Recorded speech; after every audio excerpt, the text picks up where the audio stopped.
bien, querida audiencia.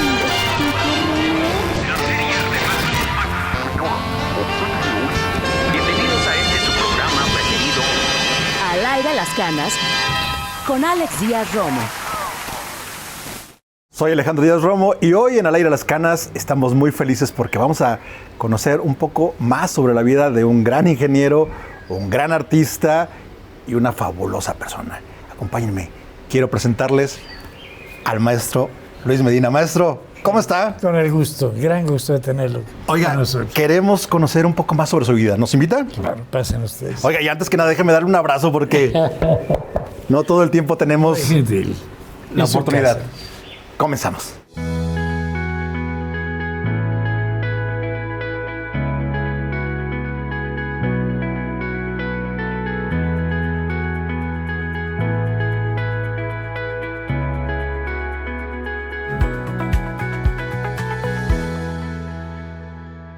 Don Luis, muchas gracias por estar en el aire a las canas. De verdad, qué privilegio estar con usted.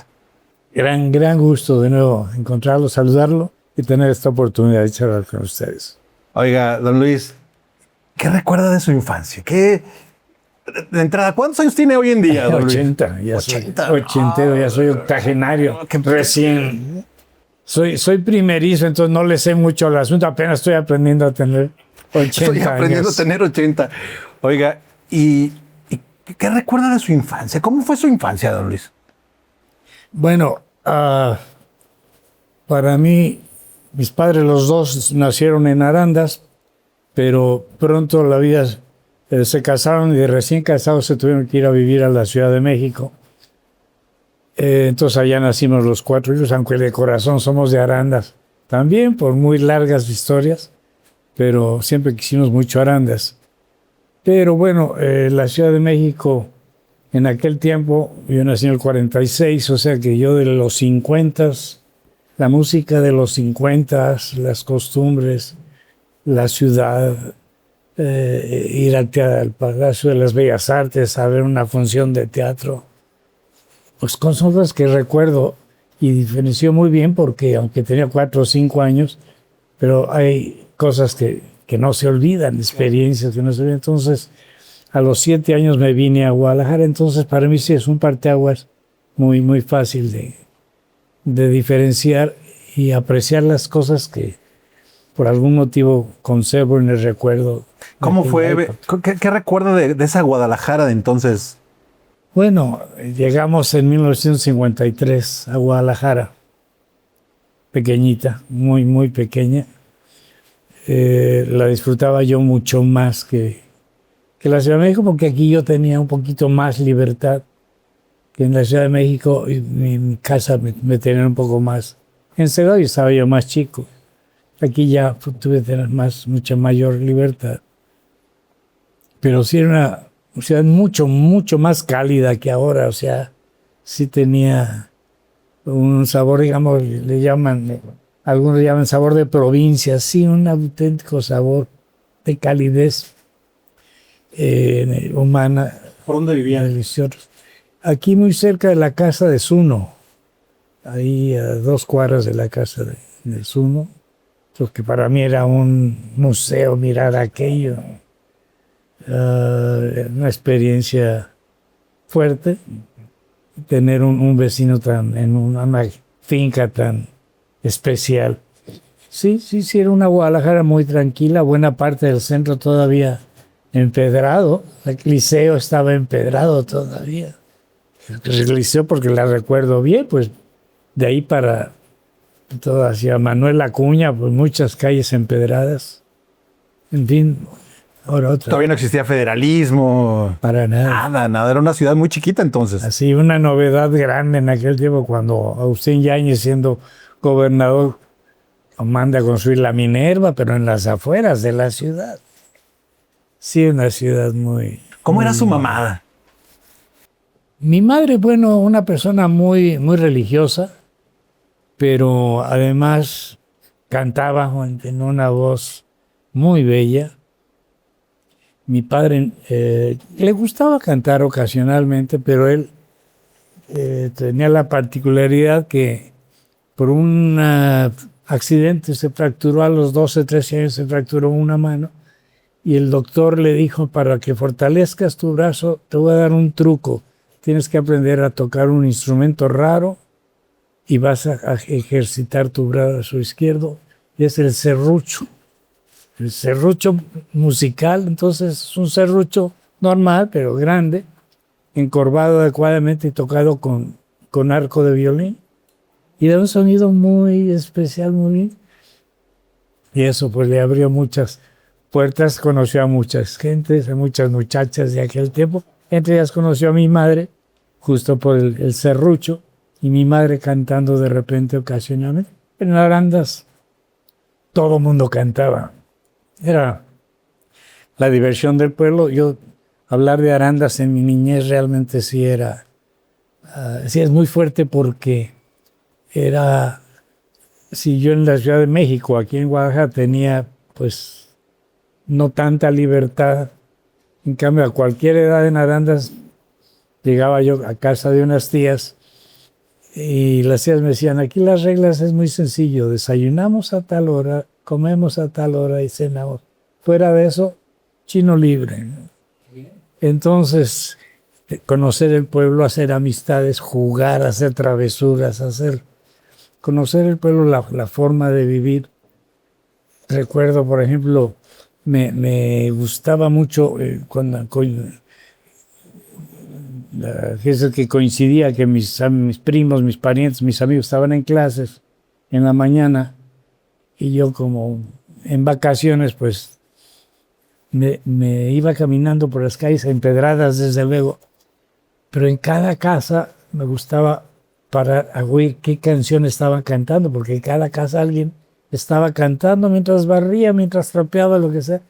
En cada casa era una canción diferente, o chiflando cuando menos, pero entonces se convertía en una diversión para mí ir caminando y viendo esto, porque pues la diversión del pueblo eran, los artistas de Arandas era un pueblo incomunicado, había una carretera, un camino de tierra, no había camino pavimentado, entonces era un lugar completamente aislado, vaya muy aislado, con difícil comunicación. Llegar a Tepatitlán pues era muy difícil, especialmente en tiempo de aguas, que las lluvias con la tierra roja se convierten en un chicle y los caminos en las partes bajas, el camión de pasajeros en que veníamos se atascaba y no había manera de sacarlo, pero ya lo tenían muy organizado.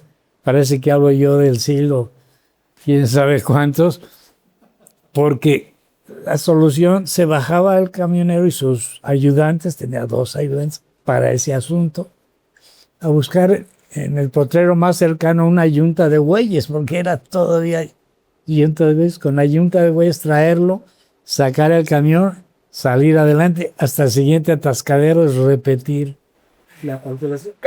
Casi era tener la yunta de bueyes a un lado para poderla librar. Sí. Oiga, maestro, yo quiero preguntar, ¿qué comida recuerda y qué olor tiene muy presente de esa época? Uy, me apasiona que me haga esa pregunta porque, bueno, comer en Arandas era una delicia, ¿no? Pero especialmente así el sabor que aprecio mucho. Íbamos muy cerca de la plaza, había en la noche un puesto que preparaba unas enchiladas maravillosas, ¿no? Y yo nunca supe realmente cómo, nunca más la compré en no es fácil. Mi mujer me recordará cuál es la receta, porque yo no la recuerdo, pero un sabor que nunca volví a ver hasta que por algo mi mujer y yo nos pusimos a investigar y ella dio así, se me hace agua la boca, de repente me prepara mis enchiladas riquísimas, sí. ¿Y algún olor en especial? Digo, ahorita que estaba diciendo de la lluvia y el chicle que se hacía en la tierra roja, el olor de allá debe de ser como especial, ¿no? Es especial, sí, la vegetación es muy, muy especial. Sí, el barro, pues, de la tierra roja se convierte en algo, pues, especial y da un aroma, un olor muy, muy, mágico. ¿Qué es esa vista que usted puede recordar, aquella imagen, esa que nos estaba describiendo del camión, de encontrarse además visualmente con la Tierra Roja, y con aquellas casas y ¿qué recuerda visualmente de Arandas? Bueno, singular así el templo ahora famoso, con su campana, con sus torres. San José Obrero. Era un templo, estoy hablando de los 50. El cura, el padre Pérez, era un superestrella en el pueblo porque era muy querido en las corridas de toros, con todas sus sotanas, con la charolita a pedir dinero para construir el templo de San José. Dicen que hasta en las malas casas se metía. Y el templo no tenía techo todavía. Las torres, mucho menos. No tenía techo. Entonces, para que los domingos la gente no se tuviera problemas con el sol, eran lonas lo que tenía. El techo estaba con lona. Oye, qué bonita imagen. Entonces, y mi madre decía que ella se acordaba de niña de cuando estaban los cimientos, haciendo los cimientos del templo. ¿A poco no están disfrutando esta charla tan sabrosa con el maestro Medina? No se vayan. Esto es Al Aire las Canas. Regresamos. Al Aire las Canas. ¿Y por qué se decanta por la ingeniería para estudiar? Bueno, para mí fue una decisión muy, muy difícil porque ninguna carrera me gustaba. De plano, no había ninguna señal clara de algo que me gustara.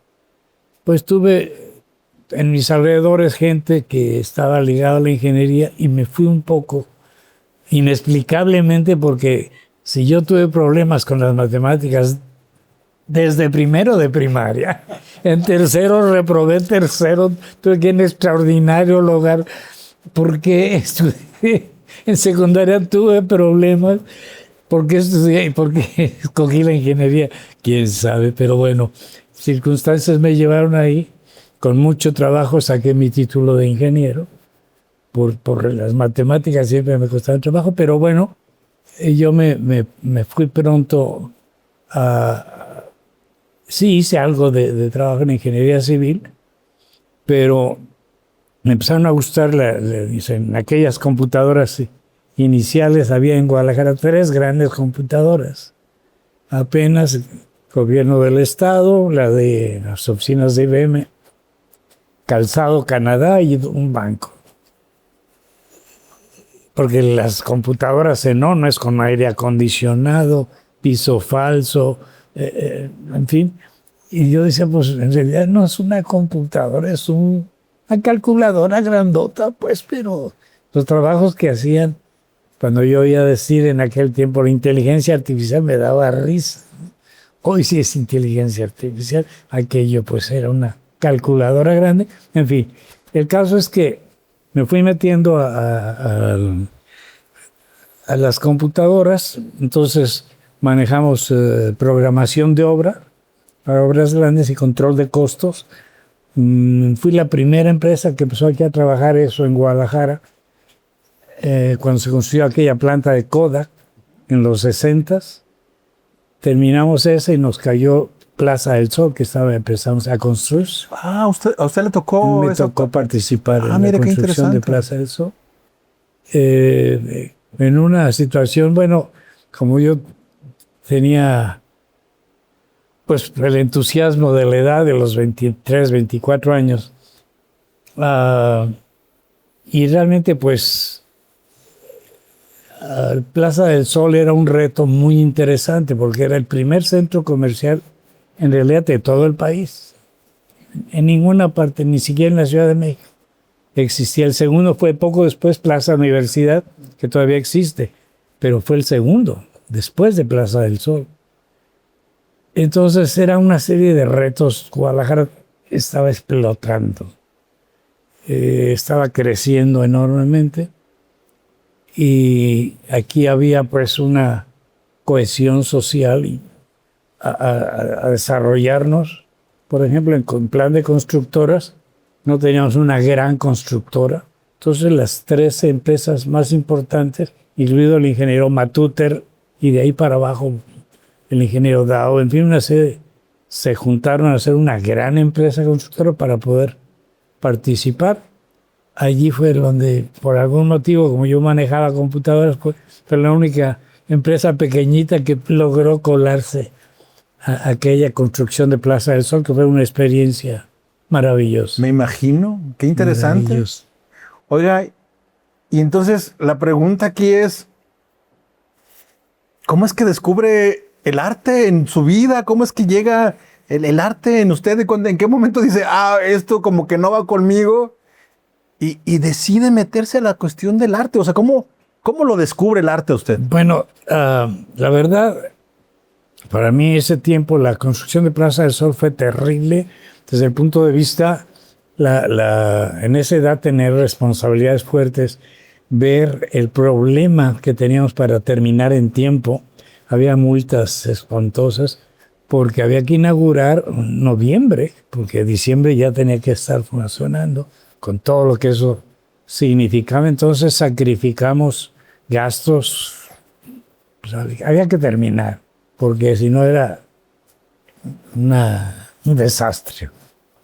Entonces eso a mí me tensionó enormemente. Yo dormía mal, tomaba mucho café, las manos me temblaban. O sea, yo sufrí buena parte de eso. Al terminar Plaza del Sol, hubo oportunidad de tener una beca para irme a vivir a Italia. Entonces estuve año y medio por allá. ¿De qué era la beca? De posgrado en ingeniería de sistemas, aplicado para la ingeniería civil. Yo estaba en la Universidad de los Estudios de Roma, que era una universidad que tenía muchas huelgas. Y yo durante las huelgas me salía a ver museos, a ver pintura, porque había pintura en todas las plazas. Entonces realmente hubo una técnica que me cautivó y empecé a ver que en algunos lugares había 2, 3 pintores que usaban esa técnica, que era gotear algo, en realidad gotear resinas o yo me empecé a imaginar, yo nunca había pintado realmente, yo nunca se me había antojado en mi infancia y en mi juventud, pero los intentos muy tímidos que tuve de acercarme al arte, pronto me fue mal y me retiré. Pero ya en esa situación sí empecé a considerar hacer algo, ¿no? Pero cuando vi esta técnica empecé a imaginarme, pues yo puedo hacer eso, y regresando a México voy a hacer, y prácticamente diseñé la forma de hacerlo, y efectivamente a mi regreso empecé a preparar, pero me dio como una euforia.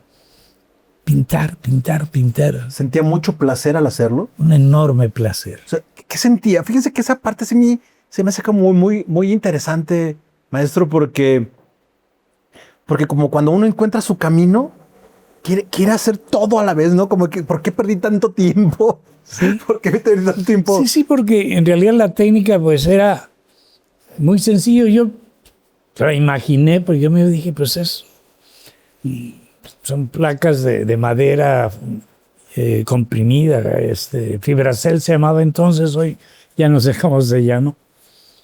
Entonces, en eso, y haciendo chorretes de resistor, un pegamento blanco cualquiera, o resinas, dependiendo lo grueso que yo quería eso. Entonces me imaginaba yo, era una gran libertad para hacer, porque yo trabajaba en el suelo principalmente. Entonces, hacer el recorrido, hacer movimientos, era muy fácil, ¿no? Y a mí el inicio, hacer una obra, no me es problema, me reta el ver el cuadro, concentrarme, dedicarle un tiempo mágico y de alguna manera aparece una imagen, aparece en mi imaginación una imagen reflejada ahí y eso lo empiezo a tratar de hacer. Claro, dependiendo de la técnica, he manejado varias técnicas, dependiendo de la técnica yo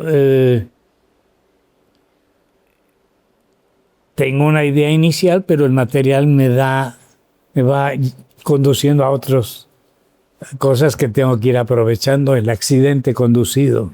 Esa palabra me gusta. En este accidente por así llamarlo, de encontrar esta cuestión artística, no se cuestionó, siendo honestos, es decir, de ser ingeniero, donde además ya había participado en una obra emblemática de la ciudad, a decir, oye, esto me llena. Porque además me imagino que ya estaba casado. Ya estaba casado, yo me fui recién casado a Roma. Sí, no solamente fue un problema, sino que, bueno, mi casa se tapizaba porque una obra en fibracel con goteo de resistol, pues tarda en secarse. Y yo hacía un cuadro, 2 cuadros, 5, 20 cuadros, ¿cómo secarlos? Pues abajo de las camas, abajo de la mesa, hasta que llegó un momento que ya no podía caminar, tenía que hacer. Recuerdo que mi hija ya tendría, pues yo me dediqué pues muchos años a eso, viví de la pintura los primeros años. Llega mi hija a los 7, 8 años, llega de la escuela y ve toda la casa invadida de pintura. Dice, no, pues mira qué cochinero tienes en casa. Entonces, bueno, pero ahí me ocurrió una situación. Yo era ingeniero, seguía siendo ingeniero y pintor. Entonces yo tenía que firmar mis cuadros, pero en realidad me estorbaba ser ingeniero, me estorbaba ser pintor, porque da una imagen bohemio, loco, y como pintor ser ingeniero también me estorbaba, ¿no? Entonces ahí fue donde decidí buscar un seudónimo. Escogí el nombre de Rutilio, que Rutilio lo encontré en un campesino, muy sencillo. Me gustó, yo buscaba un nombre muy... No usar el apellido, no usar el Medina, porque hoy ya uso Rutilio Medina para darle más forma, pero sí necesitaba yo diferenciar. Como pintor me estorbaba ser ingeniero, como ingeniero me estorbaba ser pintor. Entonces se dieron las cosas, me empecé a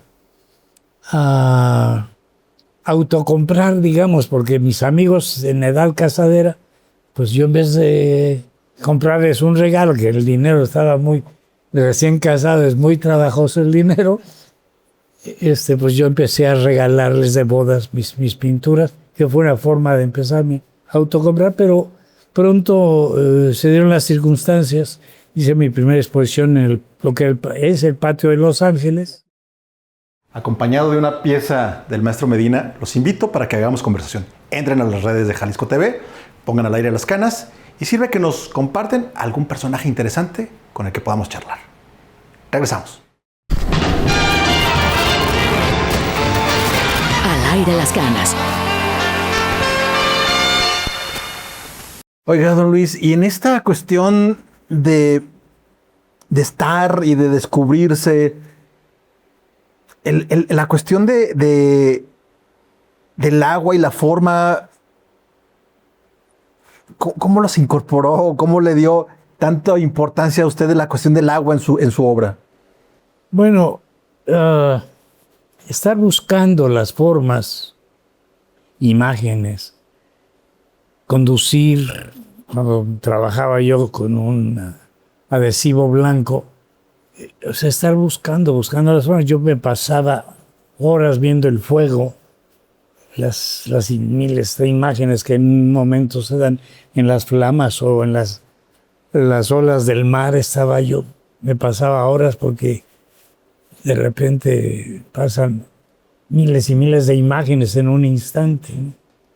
Entonces siempre estuve buscando técnicas raras. Yo nunca he usado un pincel, curiosamente, porque uso todos los materiales que me pueden ayudar a conseguir formas. Tuve un primer intento fallido con un pegamento del DL2000, que es un pegamento de un olor terriblemente fuerte, pero pegaba yo 2 regletas y hacía una película gelatinosa, no, chiclosa, digamos. Nada más que el color no servía de nada. Yo no sabía, el olor sí me causó un problema hasta que me di cuenta. Pero entonces estuve buscando cómo puedo manejar eso. Y había un juguete, una cosa que se llamaba Globalón, que era un juguete que venía empacado como tubo, como pasta de dientes pequeñito. Usted le sacaba un poquito de material, hacía una bolita y con un popotito usted le inflaba. Ese es el Globalón. Entonces dije, esto es lo que necesito, porque además venían 5 o 6 colores muy llamativos y el olor era rico, ¿no? A la larga. Por eso lo prohibieron para los niños, no era bueno. Entonces yo ponía eso en 2 regletas, hacía una película gelatinosa, ¿no? ¿Cómo se llama? Chiclosa, y a fijarla sobre la superficie, el papel o el lienzo. Entonces, pues aparecía el agua, ¿no? Sin, queriendo y no queriendo, de alguna manera. Pero específicamente, ya al buscar las formas del agua, me ocurrió en otra técnica, cuando yo platicando con un ciego, con un invidente, me ocurrió que yo le estaba platicando de las formas del fuego. Pues ellos no pueden imaginar fuego, pero las formas del agua tampoco. Entonces yo le expliqué un borbotón, pues si pongo una manguera estando en una alberca, y dije, te voy a hacer una pieza donde yo presente la figura del agua en movimiento, y empecé a trabajar en plastilina. Después la transferí a fibra de vidrio, y entonces hice una colección de piezas del agua, las formas, el agua en movimiento, para mostrarles el agua en movimiento a los ciegos. Entonces fue una exposición que hoy conservo como 25, pues cada año va creciendo de repente, en 5, 30 piezas, el agua en movimiento. Entonces ahí sí ya fue específicamente buscar. Oiga, maestro, aquí me viene una pregunta. ¿No le costó trabajo? Porque su obra es abstracta. Eso no era como novedoso aquí, o sea, en ese sentido, digo, no que no se conociera como tal, pero me imagino que ya abrirse como mercado en una cuestión del arte abstracto no le causaba ahí un tema, porque no debió haber sido sencillo. Bueno, ocurre que el modernismo en los muebles estaba iniciándose fuerte. Eso me ayudó mucho. Tuve la oportunidad de contactar con unos muebleros de Guadalajara que estaban creciendo enormemente y empezaron a poner 2 o 3 sucursales, que para acá el tiempo era mucho, pero de pronto pusieron un gran edificio, lo que ahora es en la esquina de Avenida La Paz y Unión, donde están los pasaportes. Todo ese edificio era una mueblería. Entonces, pues me dijeron, pues, los dueños, pues, llena lo que puedas, ¿no? Entonces hice mi taller para producir un buen número de obras, y con los muebles muy modernistas que usaban ellos, mis cuadros entraban perfecto. Entonces yo empecé a manejar precios muy adecuados. Estaba un mueble de sala, de comedor, y había 2, 3 cuadros ahí. Entonces la gente, oye, el cuadro, ¿cuánto está? Me lo llevo también. Entonces yo iba cada mes a reponer los cuadros. Eso fue una aventura maravillosa, porque me permitió trabajar mucho más de lo que yo imaginaba. Como mi sistema es rápido, porque en ese sistema es decorar la pieza, como ya se lo expliqué, dejarla secar, después ponerle una mano con pistola de aire, con pintura de coche, cubrí, digamos, de negro toda aquello, un color oscuro, y después, ya que secó todo, en forma rasante, con un spray o con un pincel de aire, se pinta en forma rasante, de manera que donde hay relieve y pega la pintura, aquí pega es luz y acá es sombra. Entonces da un efecto muy sabroso. Entonces yo manejaba 3 o 4 colores, 2 o 3 básicos y 2 o 3 para difuminar con spray. Entonces era divertido, tenía claro que trabajar al aire libre porque era la forma que no me dañara yo. Pero sí fue la mecánica y la forma de estar vendiendo. No, y estarse usted también retando con los colores. Las formas, el no repetirme, el no usar la misma forma. O sea, estar buscando nuevas formas. Por eso la urgencia de estar buscando nuevas formas para que mi subconsciente pudiera estar creando con facilidad y en forma divertida, no agobiarme por el hecho, sino divertida, disfrutar aquello. Oiga, pero también tiene otra faceta que estuvo ahí en diferentes galerías, si mal no recuerdo. Bueno, sí, cómo no.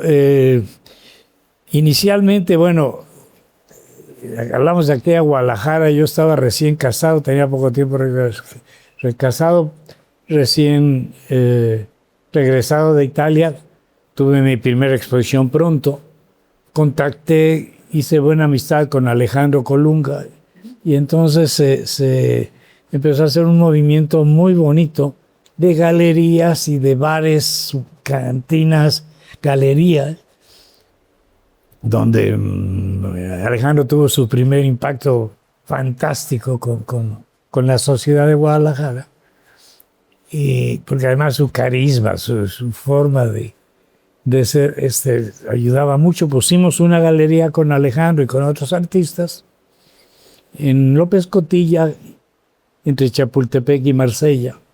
Entonces se convirtió en una zona le llamaban la zona rosa de Guadalajara, galerías y bares culturales, digamos. Entonces, bueno, eso me fue acercando a los pintores, a las galerías. Entonces ya de pronto vi yo la necesidad de conocer tantos pintores tan talentosos en la ciudad, que puse yo una galería después al cerrar, con la que habíamos hecho con Alejandro Gallo, con Alejandro Colunga, y hubo la oportunidad de contactar con el Ayuntamiento de Guadalajara. Entonces hice un proyecto para estimular a los pintores de Guadalajara en la Galería Municipal. La Galería Municipal tenía una historia padrísima, porque Miguel Aldana había empezado con las gentes de Guadalajara, una etapa muy importante de Guadalajara, porque en el 68 es la Olimpiada, ocurre por primera vez el arquitecto Ramiro Vázquez, que era el director de la Olimpiada, que se le ocurrió incorporar a la Olimpiada una Olimpiada cultural. Entonces invitar a artistas de todos los países que iban a venir a la Olimpiada a enviar artistas durante 2 años. Eso creó una euforia en Guadalajara. Había galerías, conciertos, entusiasmo enorme. La Olimpiada, para mí, se me enchina la carne cuando recuerdo, porque éramos 2 Méxicos, antes de la Olimpiada y después de la Olimpiada, porque antes de la Olimpiada éramos mexicanos enanos. Al aire las canas. Quiero hacerle 2 preguntas que van como en la misma tesitura, pero en diferentes extremos. ¿Cuál ha sido para usted el momento más gratificante en su vida como artista y el momento más difícil en su vida como artista? Bueno, indudablemente para mí, partiendo de ese momento de la Olimpiada Cultural, de la euforia, no solo por la Olimpiada Cultural, sino tener la Olimpiada en México, que permitió, repito, lo que estábamos iniciando hace rato, crecer este país, porque no teníamos fe en nosotros, éramos el mexicano enano. Y la Olimpiada, pues, es la oportunidad que demostremos. Teníamos en toda nuestra historia 2 medallas, Mariles en equitación y Joaquín Capilla en clavados, en toda la historia. Decíamos, para ser del país no está mal, o sea, cualquier cosa mexicana era chafa, era corriente. El mexicano enano, la Olimpiada rompió con eso, y de ahí para acá es otro México. Yo lo vi muy claramente, en los deportes, en el arte. Pero bueno, en esa atmósfera de euforia, cuando yo salgo de tener la galería con Colunga, puse mi propia galería, pero hubo oportunidad de decirle al ayuntamiento, oye, pues vamos haciendo un movimiento cultural en Guadalajara importante. Conocí al candidato Reyes Robles para trabajar con él. Dije, vamos haciendo algo importante. La Galería Municipal tiene un historial. Ahí empezó Miguel Aldán a hacer el Centro de Arte Moderno. Vamos haciendo algo. Preséntame un proyecto y funcionó de maravilla. ¿Qué quiere decir de maravilla? De ser un local con ciertas inconveniencias, o sea, el auditorio no tiene curva panóptica, es plano, es liso, es horizontal. Bueno, eso en un teatro da ciertas incomodidades. Y era un centro cultural, era galería, era teatro, el mejor piano de Guadalajara, un Steinway maravilloso. Entonces empecé a hacer contacto con todas las agrupaciones habidas y por haber en la ciudad y a dar facilidades. Me llegaron un grupo de maestros, eran 20 maestros de piano. Empezando me dijeron, a ver, aquí el problema es que no nos prestan el teatro, no lo quieren rentar, te proponemos todos los jueves del año, nosotros te llenamos el teatro de público y de artistas tocando el piano. Eso me pareció maravilloso y los miércoles había otra cosa. Empezamos a hacer realmente exposiciones, eran 4 salas, entonces eran 4 exposiciones mensuales. Entonces llegamos a hacer una actividad maravillosa, eran 400 eventos en el año. Entonces, verdaderamente era aquello, más de uno diario, sin presupuesto, porque presupuesto logré yo que algunos eventos escolares nos rentaban la galería y ahí teníamos un poquito de presupuesto para poder manejar las cosas. Las exposiciones se manejaban de otra manera, porque ahí invitaban al artista y el artista presentaba toda su exposición. Un mes, un día para montar o otro día para desmontar. Pero eran 400 eventos, 50 exposiciones al año. ¿Y cuál ha sido el momento menos satisfactorio como artista? Está relacionado, muy relacionado todo esto, porque el haber logrado conjuntar tantas voluntades. En el campo estaba la Sociedad de Geografía y Estadística, estaba la sociedad, varias conferencias de temas científicos.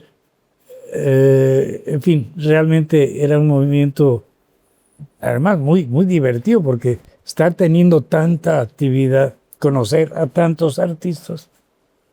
De pronto, una Secretaría de Cultura nos mandó eventos nacionales y teníamos grandes artistas nacionales, escritores, pintores, dando conferencias. Una conferencia de los sábados ya teníamos el público porque ellos mismos traían a los maestros. En fin, era lograr conjuntar estas cosas, pero por algún motivo alguien malinformó. Habían pasado yo 13 años, estuve yo dirigiendo esa galería. Un nuevo presidente municipal llegó con mala información y decidió acabar con todo aquello. Y sí, para mí fue un golpe absurdo, renuncié, me fui de aquello, me vino una depresión espantosa. Fue el peor momento, dejé la pintura por muchos años. Fue el peor momento. Tenía yo murales envolviendo la Torres Bodet. Los tumbaron, hicieron, fue un desastre, pero... Oye, maestro, el tiempo es bien cortito y tiene tantas cosas interesantes, pero quiero preguntarle, ¿qué ha significado envejecer para usted? Digo, es un afortunado, 80 años son muchos años, pero se ve muy bien. ¿Qué ha significado para usted envejecer? Todavía no llego. Parece, pero todavía no llego. Sí, trato de mantenerme yo lo más activo posible. Sinceramente no me siento viejo. El espejo me dice, mentiras, ¿no? Porque no tiene remedio. Me canso mucho más pronto que antes. Pero sí trato de mantenerme con muchos proyectos, con mucha actividad. Entonces sí, claro, lo siento, lo veo, lo sufro en muchas cosas, pero no me ha significado a mí un problema especial esta situación. Estoy rodeado de gente que tiene la misma situación.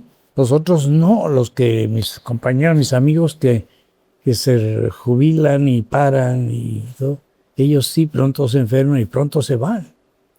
Pero los que tratamos de mantener una actividad fuerte, no lo sentimos tanto, ¿no? Y no lo sentimos mal. Sí lo percibe uno cuando va uno al banco, el trato que le dan a veces ciertas gentes, sí molesta, porque hay discriminación por la edad, sí, esas cosas sí molestan y enojan.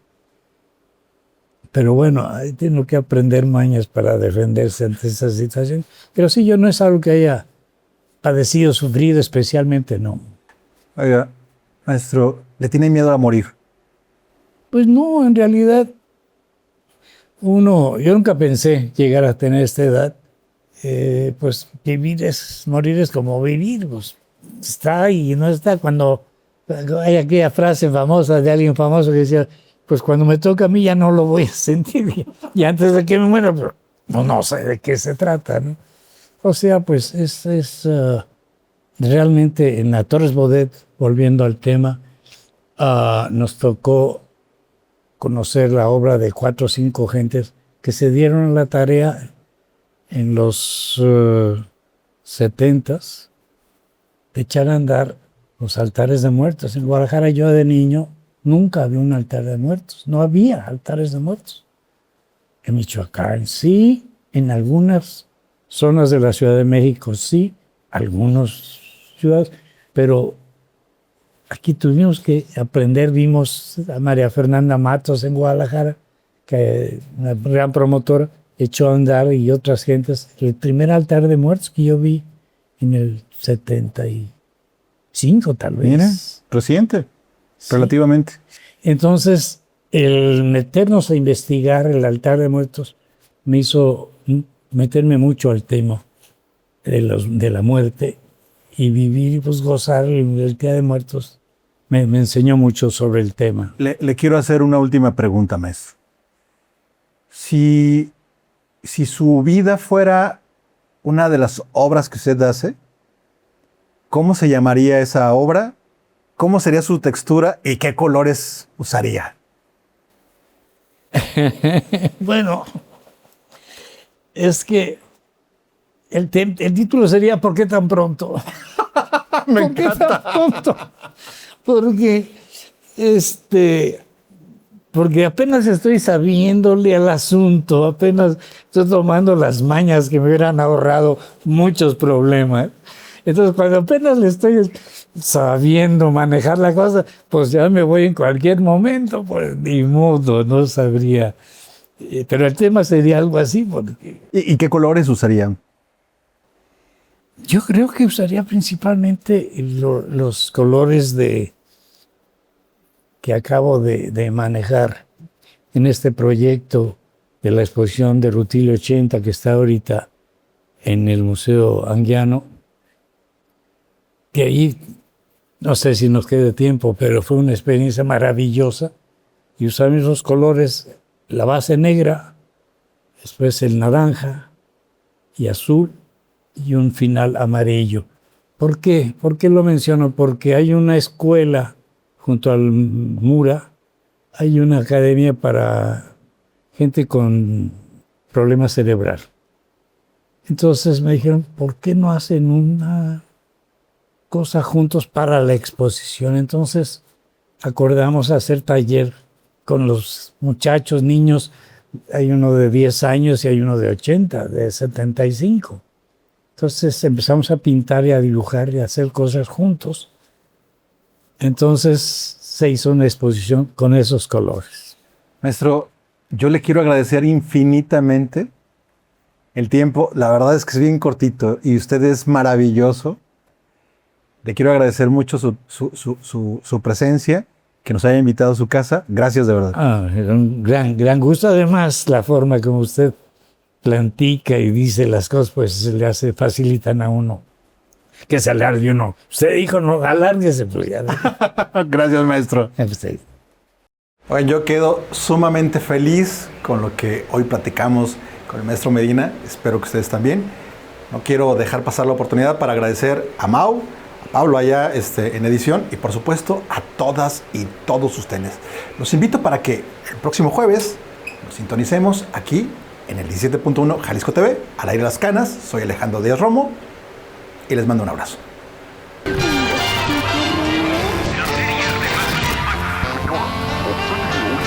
Bienvenidos a este su programa preferido. Al aire las canas